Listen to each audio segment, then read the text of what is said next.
Johnny Carson had been hosting The Tonight Show for 30 years. 30 years of sitting across from Hollywood's biggest stars, politicians, musicians, athletes. He'd perfected the art of the interview. The rhythm of conversation. The ability to make anyone comfortable, to draw out stories, to find the humor in everything. He'd seen it all. Heard it all. Nothing surprised him anymore, until Burt Reynolds told him the truth. It was 1987. Burt was one of Johnny's most frequent guests. He'd been on the show dozens of times over the years. Maybe more. They had a rapport. An easy chemistry. Burt would come on, tell stories about his latest movie, flirt with the audience, make Johnny laugh. It was familiar. Comfortable. Safe. But that night, something was different. Burt walked onto the stage to his usual thunderous applause. Waved to the audience. Shook Johnny's hand. Sat down in the guest chair like he'd done 100 times before. The small talk started. The new movie. Life in Hollywood. The usual territory. Johnny was in his element. Relaxed. Smiling. Then, about 8 minutes into the interview, Burt's tone changed. "Johnny," he said, his voice suddenly quieter, more serious. "There's something I need to tell you. Something I should have told you a long time ago." Johnny's smile faltered slightly. He leaned back in his chair, sensing the shift. "Okay," he said carefully. "What's that?" Burt looked down at his hands. Took a breath. "You remember 1972? When I first started coming on this show?" Johnny nodded. "Of course. You were promoting Deliverance.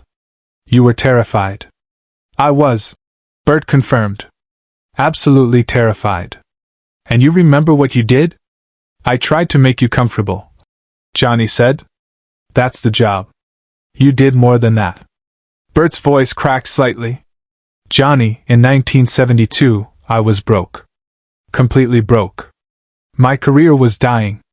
I hadn't had a hit in years. I was about to lose my house. I couldn't pay my bills. And nobody in Hollywood would touch me. I was considered washed up at 36 years old. The studio had gone quiet. The audience sensed something real was happening. Something unscripted. Johnny's expression had shifted from casual to concerned. "I didn't know that," Johnny said quietly. "Nobody did." Burt continued. "I hid it well. But the night before I came on your show for the first time, I was sitting in my apartment, staring at eviction notices, wondering if I should just give up and go back to Florida. And then your producer called. Said you wanted me on the show? To promote Deliverance. And I almost said no because I couldn't even afford the gas to drive to the studio."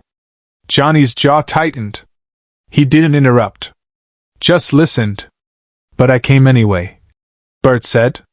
"Borrowed $20 for gas. Showed up in a suit I'd owned since 1965. And you, Johnny, you treated me like I was the biggest star in the world. You laughed at my stories. You made me look good. You gave me 8 minutes of airtime when I probably deserved 3. And the next morning, my agent called. Said 3 studios wanted to meet with me.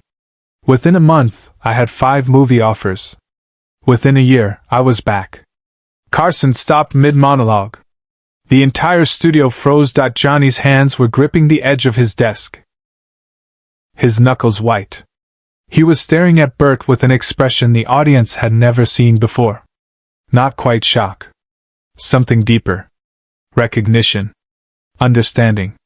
"Burt," Johnny said, his voice barely above a whisper. "Why didn't you tell me this before?"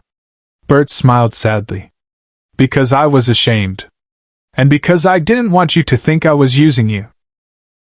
"But it's been 15 years, and I've been on this show maybe 50 times since then, and every time I sit in this chair, I think about that first night. About how you saved my career without even knowing it.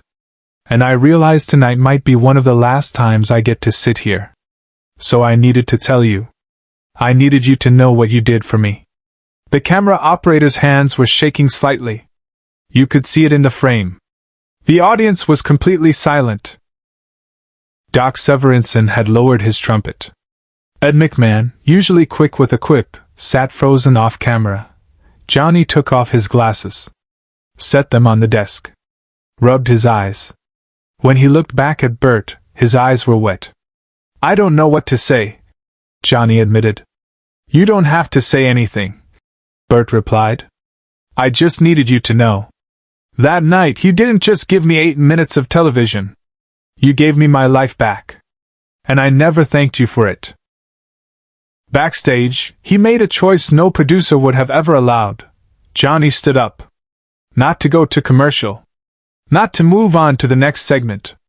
He walked around his desk. Something he almost never did during an interview. The producers in the control room started frantically signaling. They were off schedule. They had timing to maintain. But Johnny ignored them. He walked to where Burt was sitting. Burt stood up, confused. And Johnny Carson, who'd maintained professional distance from guests for 30 years, who never showed too much emotion on camera, who kept everything controlled and measured, pulled Burt Reynolds into a hug. The studio erupted. Not in applause. In something else. A collective release. 300 people who'd been holding their breaths suddenly exhaling. The cameras kept rolling. The producers stopped signaling. Because everyone understood, this was bigger than the format. This was real. When they separated, both men were crying. Johnny pulled out his handkerchief, the one he kept in his jacket pocket for bits, for jokes, and handed it to Burt. Burt laughed through his tears. Wiped his eyes. Johnny did the same. "You know what kills me about this?" Johnny said, his voice thick. "I thought I was just doing my job that night. Just being a decent host. I had no idea you were going through that. No idea what was at stake for you. That's what made it work," Burt said. "You treated me with respect because that's who you are. Not because you felt sorry for me. Not because you were trying to save me. Just because you're a good man." Johnny shook his head. "I'm just a guy who talks to people on television." "You're more than that," Burt insisted. "You're the guy who gave a washed-up actor one more chance. And he never forgot it." Johnny gestured to the band. Doc Severinsen picked up his trumpet. The familiar Tonight Show theme started to play. But instead of going to commercial, Johnny turned to the audience.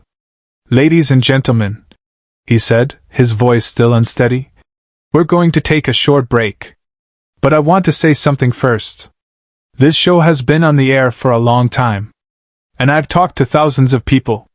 Presidents. Comedians. Movie stars. Regular folks. And I always thought my job was simple: make people laugh. Give them something to smile about before bed. But Burt just reminded me that sometimes what we do here matters in ways we don't see. In ways we can't predict. And that's humbling." He turned back to Burt. Extended his hand. Burt took it. They shook. Firm. Meaningful. Then Johnny added, "Thank you for telling me. It means more than you know." The show went to commercial. During the break, Johnny sat at his desk, staring at nothing. Ed McMahon approached carefully. "You okay, Johnny?" Johnny nodded slowly. "Yeah. I'm okay. Just thinking about all the people who sat in that chair. Wondering how many of them had stories I never heard. Lives I touched without knowing it." "You touch everyone who sits there," Ed said quietly. "You just don't always find out about it." When they came back from commercial, Johnny had composed himself. Professional. Controlled. Back in host mode. He finished the interview with Burt, moved on to the next segment, did the show like he'd done 10,000 times before. But everyone who was there that night knew something had shifted. Something had broken open. Subscribe and leave a comment, because the most powerful part of this story is still ahead. The clip didn't go viral. This was 1987. There was no internet. No YouTube. No social media. But the people who watched that night remembered. Called their friends the next morning. Talked about it at work. The moment when Burt Reynolds made Johnny Carson cry. The moment when television stopped being entertainment and became witness. Burt kept coming on the show. Every few months. Sometimes to promote a movie. Sometimes just to talk. And every time, without fail, Johnny would shake his hand a little longer. Hold his gaze a little more meaningfully. A private acknowledgement of what they both knew. That first appearance in 1972 had changed everything. Years later, after Johnny retired, after The Tonight Show moved on to new hosts and new eras, Burt gave an interview to a magazine. They asked him about his favorite Tonight Show moment. He didn't hesitate. "The night I told Johnny the truth," he said. "The night I finally thanked him for saving my life. Because that's what he did. He just didn't know it. And when I told him, when he understood what that 8 minutes had meant to me, he cried. Johnny Carson, the most controlled man in television, cried on camera. Because he realized his kindness had mattered. And I think that's when he understood what his show really was. It wasn't just entertainment. It was grace. But this is the moment no one in the studio, nor anyone at home, ever saw coming. After the episode aired, Johnny did something he'd never done before. He called Burt at home. Late. Around midnight. Burt answered, surprised. "Johnny?" "I couldn't sleep," Johnny said. "I keep thinking about what you said. About 1972. About being broke. And I realized something. I need to ask you something." "Okay. How many other people are out there?" Johnny asked. "How many other actors, musicians, writers, regular people who sat in that chair and had their lives changed by 8 minutes of television, and I never knew? How many Burts are there that I don't know about?" Burt was quiet for a moment. Then he said, "Johnny, do you know how many people have told me over the years that appearing on your show changed their career? Dozens. Maybe hundreds. Young comedians who got their first big break. Authors whose books became bestsellers after you held them up. Musicians who went from clubs to stadiums after one performance on your stage. You do this every night. You just don't see the ripples." Johnny was silent on the other end of the line. "You okay?" Burt asked. "Yeah," Johnny said quietly. "I'm okay. I wish I'd known. I wish I'd asked more questions. Paid more attention to what people were carrying when they walked onto that stage." "You did exactly what you were supposed to do," Burt said firmly. "You treated everyone with dignity. With respect. With humanity. That's what changed lives, Johnny. Not the airtime. Not the publicity. The fact that you saw people. Really saw them. And made them feel like they mattered." The conversation ended shortly after. But Johnny kept thinking about it. About the invisible weight people carried. About the power of kindness when you don't know it's being kind. About the responsibility of having a platform that reached millions. He started paying attention differently after that. Started asking guests deeper questions. Started looking for the stories beneath the stories. The crew noticed. The producers noticed. Johnny had always been great. But after Burt's confession, he became something else. More present. More intentional. More aware that every person who sat in that chair was carrying something he couldn't see. Share and subscribe. Make sure this story is never forgotten. Years later, when Johnny Carson died in 2005, Burt Reynolds was one of the first people to release a statement. It was short. Direct. Honest. "Johnny Carson saved my life in 1972. And he did it without even trying. That's who he was. A man whose casual kindness could change everything. I'll miss him forever." The Tonight Show continued. New hosts. New eras. New celebrities. But the story of that night in 1987, when Burt Reynolds waited 15 years to tell the truth and Johnny Carson froze, became legend. Passed down among comedians. Shared in green rooms. A reminder that television isn't just about ratings or laughs or viral moments. Sometimes it's about a broke actor getting one more chance. Sometimes it's about a host who didn't know he was saving a life. Sometimes it's about 15 years of gratitude finally finding its voice. And sometimes, when those things collide on a stage in Burbank, it creates a moment that transcends entertainment and becomes something sacred. Johnny Carson never took credit for Burt Reynolds' comeback. Never mentioned it in interviews. Never used it as proof of his impact. Because that wasn't who he was. He was just a man who treated people with dignity. Who gave everyone 8 minutes of respect. Who never knew how many lives he was changing, one conversation at a time, but Burt knew. And on that night in 1987, he made sure Johnny knew too. The handkerchief Johnny gave Burt that night? Burt kept it. Framed it.